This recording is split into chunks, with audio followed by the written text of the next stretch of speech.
북러 정상회담을 계기로 북한과 러시아의 경제 분야 협력도 본격화할 것으로 보이는데요.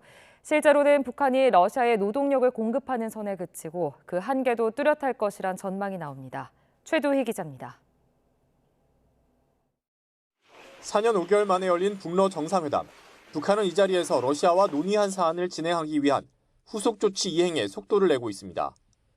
조선노동당 중앙위원회 정치국은 전 비서동지께서 진행하신 대외활동 성과를 실천적으로 전면적으로 구현해 나가기 위한 일련의 방도적 문제들을 토의했습니다.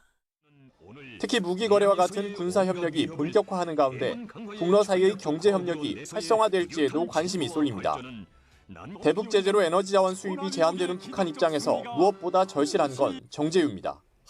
이와 관련해 러시아가 북러 정상회담을 앞둔 지난 7월 북한에 수출한 정제유 규모가 6월보다 5배 가까이 대폭 늘었다는 점에도 주목해야 합니다. 만성적 식량난에 허덕이는 북한이 밀 수출 1위 국가인 러시아의 도움을 받을 가능성도 제기됩니다. 반대로 우크라이나 전쟁에 따른 징병으로 노동력이 부족한 러시아 입장에선 북한 노동자 파견이 절실합니다.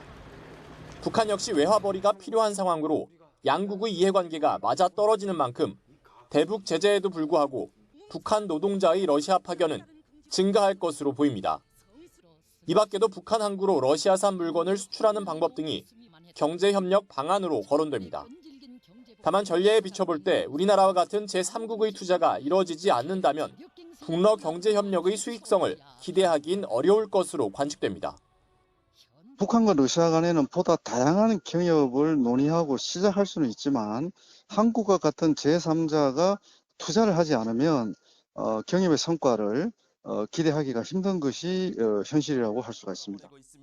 아울러 북한이 러시아에 팔 물건은 적고 제대로 된 가격으로 러시아산 제품을 들여오기도 어려운 상황에서 양국이 경제협력을 진척시키기엔 한계가 뚜렷해 보입니다. YTN 최두입니다.